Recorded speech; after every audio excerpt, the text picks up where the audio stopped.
fait quelques semaines qu'on peut parler de ton livre, qu'on en entend parler, tu Oui, l'as teasé. Je t'avais eu au téléphone où tu nous avais dit que ça allait sortir.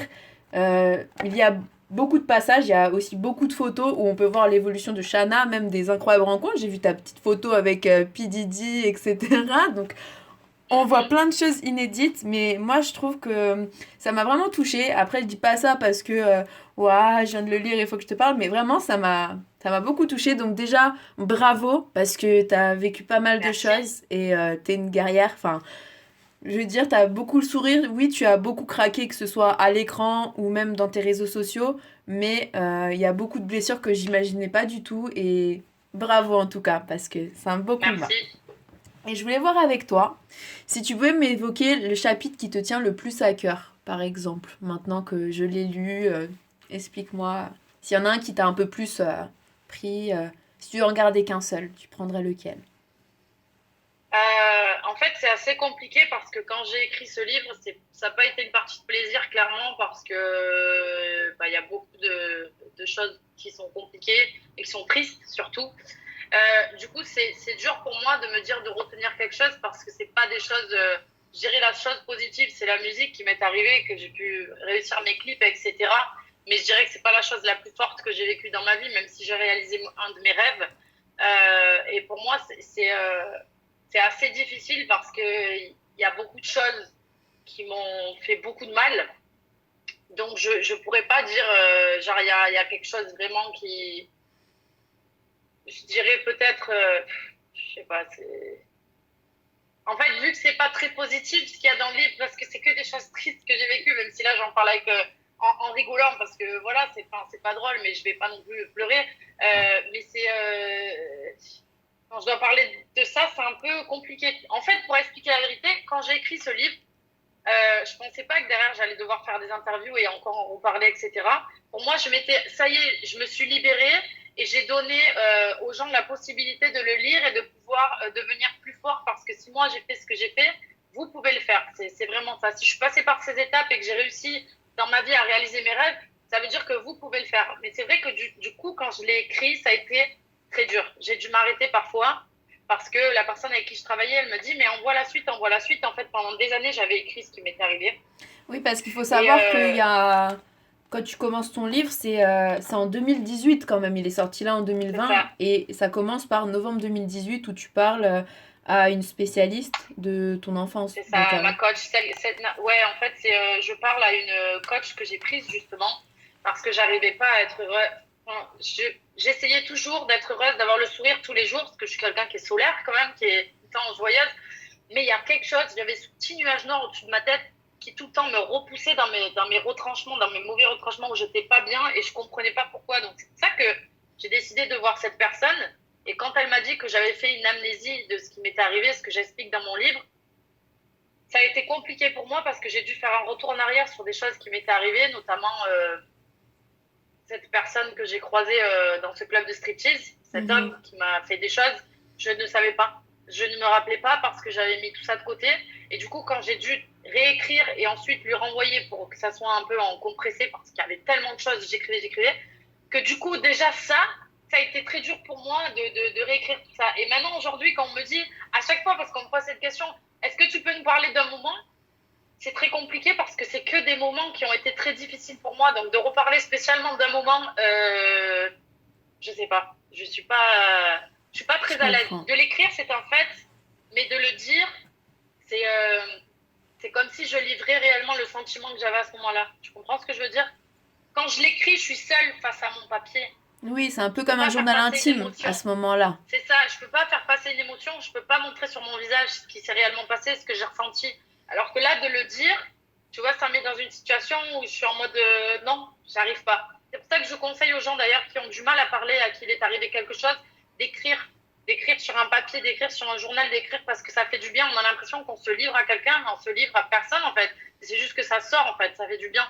C'est vrai, on conseille ça que ce soit pour des étapes difficiles ou même un deuil d'une époque ou même d'une personne. Ce qu'on conseille, c'est d'écrire des lettres ou des messages comme ça pour passer au-dessus. Donc c'est vrai que l'écriture, c'est un bon médicament, on va dire, Moi, ça m'a qui aide. vraiment aidé hein, d'écrire ce livre, ça m'a vraiment aidé et j'ai perdu une amie à moi C'était le mois dernier, je crois, qu'il s'est suicidé malheureusement. Et j'ai pas eu l'occasion de rentrer en France pour aller à son enterrement avec tout ce qui se passe.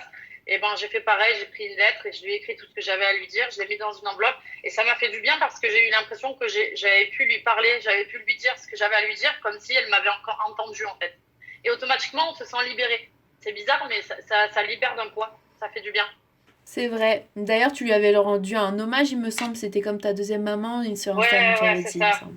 C'est Mm. quelqu'un qui était importante quand même, que j'aimais beaucoup. Et voilà, malheureusement, c'est la vie, faut l'accepter. Il faut être dans l'acceptation des choses, parce qu'il y a des gens qui, voilà, on ne contrôle pas tout et on peut pas tout décider à la place des gens. S'ils décident de faire ça, bah, il faut se dire que c'est comme ça, malheureusement.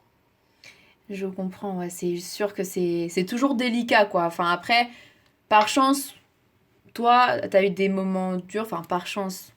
C'est un peu délicat de dire par chance, mais Ouais, malgré les... non, mais je comprends. Voilà, toi, t'as réussi à t'en sortir et l'important, c'est de ne pas avoir honte de ce qu'on a traversé parce que c'est ce qui nous aide à avancer. Et toi, bah, t'aurais pu être dans cette situation-là à nombreuses reprises. Pour ceux qui liraient ou qui ont lu le livre, tu t'en caches Mhm. pas. Et Non, heureusement, il faut savoir en parler parfois ou même s'entourer pour éviter le pire. Donc, c'est très bien important. sûr, exactement. Et C'est ça. est-ce que tu redoutais quand même, parce que tu parles de beaucoup de personnes dedans, quand même, bien sûr, parce que Mhm. Ouais. c'est un combat où tu es beaucoup seul, où tu l'évoques, mais tu es quand même entouré à la fois, parce qu'il y a plein de facteurs dans ta vie. Est-ce que tu avais peur de certains retours ou que certaines personnes qui sont citées dans le livre viennent te parler? Est-ce que tu redoutais? Parce que c'est vrai qu'à un moment, tu parles beaucoup de ta famille, mais à la fin, quand même, tu laisses un petit message à tes parents quand même. C'est la fois où tu leur dis je t'aime. Tu leur dis merci à mes parents malgré tout. Je ne suis pas fâchée contre vous. J'en profite d'ailleurs pour vous dire que je vous aime. Comme je ne sais pas le dire oralement, c'est peut-être la seule fois de ma vie que j'aurai l'occasion de vous le dire. Est-ce que tu as eu C'est vrai. l'occasion d'en reparler avec eux du coup?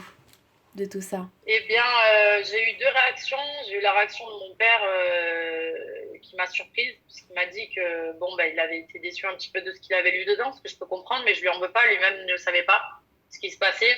Et il a accepté.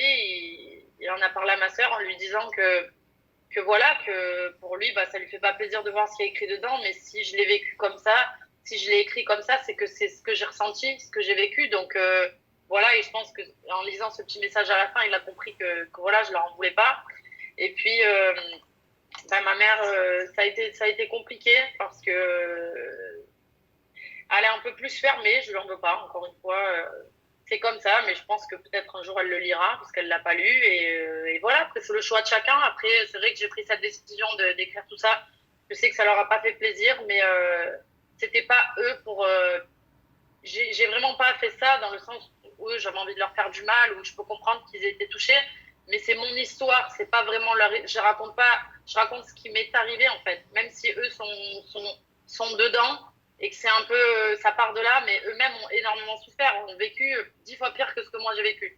Donc en gros, j'avais juste envie de crever l'abcès dans ma famille pour qu'il y ait plus de discussions parce que malheureusement on parle pas et de pas parler, bah, ça devient comme une maladie, c'est-à-dire que dès que tu dois parler, bah t'es en mode t'as peur, tu sais pas ce que tu dois faire, c'est comme si j'étais jamais montée sur un vélo par exemple et qu'on me dit à 32 ans, ben maintenant fais du vélo quoi. Je sais pas le faire, j'arrive pas.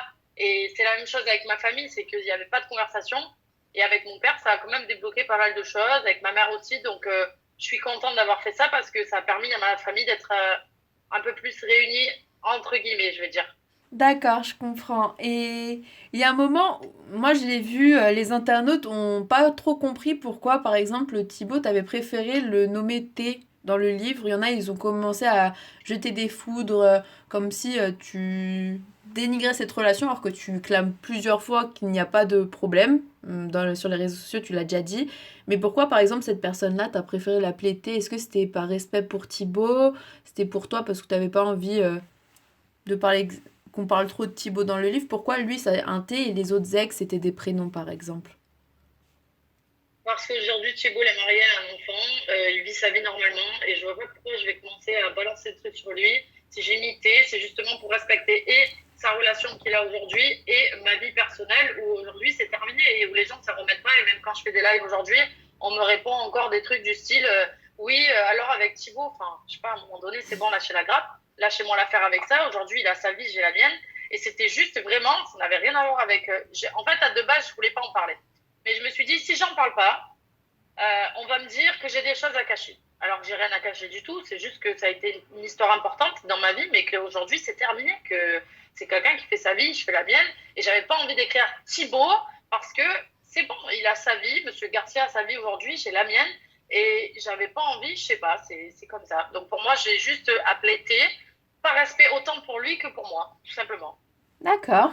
Et quand même, Voilà. Parce dans... qu'en fait, parce que tu sais aussi, c'est parce qu'il y a des gens, je me suis dit, s'ils savent pas que j'ai été avec Thibaut, justement, j'ai envie d'écrire juste T pour que les gens n'aillent pas chercher qui est cette Ouais, je personne. vois ce que tu veux Tu dire. vois? Oui, oui. Mais malgré tout ce petit nuage, gros nuage noir dans ce livre, il y a quand même il y a quand même des passages positifs, notamment ce mail que tu avais du mal à croire d'un castor qui te parle et au final t'étais pas traité les réalités et tu commences à parler de ce côté où tu croyais pas. Après on te dit de faire J'y un... croyais pas du tout. Et si tu pouvais parler à cette Shanna de l'époque ou cette Alicia parce que on te connaissait pas encore nous en tant que Shanna, là aujourd'hui tu pourrais revenir en arrière, tu parlerais à cette Shanna de cette époque, tu dirais quoi? En fait, je vis avec zéro regret de toute façon parce que je fais les choses toujours avec mon cœur, donc j'ai zéro regret dans ma vie. À chaque fois que je fais les choses, je regrette pas parce que pour moi, c'est la décision que j'ai prise à ce moment-là et c'est comme ça. Et si j'ai réagi comme ça, j'ai réagi comme ça et je savais que j'étais très faux folle, j'étais très euphorique et non, j'aurais fait la même chose. J'ai été moi-même encore à 100% à cette époque-là et c'est vrai que j'avais très peur quand j'ai reçu ce message. Je me disais mais c'est quoi ça? On parle des ch'tis, c'est quoi les ch'tis? Je connais même pas. Les Marseillais, je sais pas quoi. Et il a fallu vraiment que j'attende qu'on vienne me voir pour me dire qu'en gros, oui, c'est ça, vous allez aller à Miami, machin. J'étais en mode waouh. Ah ouais, j'ai jamais voyagé de ma vie. L'argent, c'est difficile à gagner. Donc, mais c'est vrai que pour moi, c'était improbable. Je comprenais pas ce que c'était vraiment la télé. Je me rappelle on était parano les premiers temps avec Julien Tanti et tout le monde là, quand on a fait les premiers Marseillais.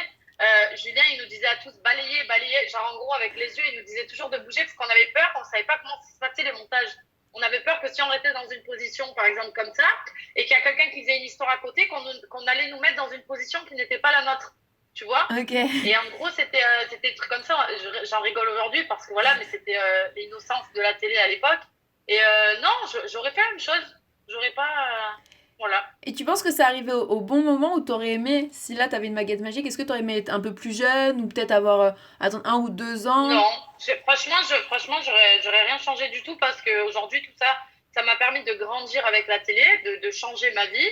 Déjà, merci à tous ces gens qui me suivent parce que c'est grâce à eux aussi. Et de plus, aujourd'hui, j'arrive à un âge, voilà, j'ai envie de me poser, de rencontrer la bonne personne. Je suis pas pressée ni stressée, mais tranquille, mais de rencontrer la bonne personne. Donc, c'est pour ça que je prends mon temps d'avoir des enfants. Et c'est vrai que si peut-être j'avais été plus jeune, bah, ça aurait duré encore plus de temps, etc. Donc, non, franchement, c'était le bon timing pour moi. J'avais 25 ans, j'avais déjà du travail, j'avais déjà un peu de vécu. Donc, non, c'est bien. Mais oui, t'as parlé, oui, qu'il y avait des personnes qui sont venues mettre le bazar dans ton jardin. T'as eu aussi des menaces de mort. Est-ce que ça a été la Ouais. goutte de trop qui t'a motivé encore plus à partir aux États-Unis ou avant même ça, tu voulais partir?